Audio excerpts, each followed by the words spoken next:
नवनीत राणा, माजी खासदार नवनीत राणा यांना पुन्हा एकदा जीवे मारण्याची धमकी देण्यात आलेली आहे। हैदराबादवरून एकानं जीवे मारण्याची धमकी नवनीत राणा यांना दिली आहे। अपशब्द वापरून जीवे मारण्याची धमकी देण्यात आली आहे। पत्र पाठवून ही धमकी देण्यात आल्याची माहिती मिळते आहे। नवनीत राणा यांना पुन्हा एकदा जीवे मारण्याची धमकी देण्यात आली। या अगोदर सुद्धा नवनीत राणा यांना जीवे मारण्याची धमकी दिलेली होती। हैदराबादवरून अब्दुल नावाच्या व्यक्तीकडून घाणेरड्या शब्दांमध्ये पत्र लिहून ही धमकी देण्यात आलेली आहे। अधिक माहितीसाठी जाऊयात, आपले प्रतिनिधी अनिरुद्ध दवाळे आपल्या सोबत जोडले गेलेले आहेत। अनिरुद्ध, काय सांगशील सविस्तर?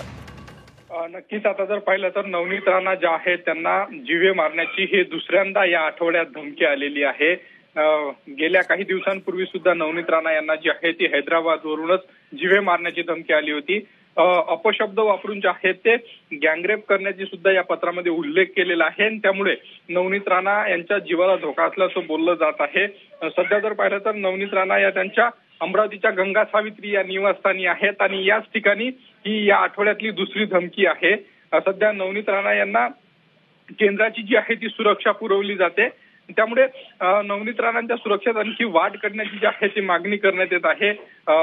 दुसऱ्यांदा हैदराबाद मधून धमकी आल्यामुळे सध्या नवनीत राणा यांच्या स्वीय सहायकांनी अमरावतीच्या राजापेठ पोलीस ठाण्यामध्ये जो आहे तो गुन्हा दाखल केलेला आहे आणि त्यामुळे आता पोलीस पुढील तपास काय करतात याकडे आता सर्वांचं लक्ष लागलं आहे। संदीप, अगदी धन्यवाद अनिरुद्ध दिलेल्या सविस्तर माहितीबद्दल।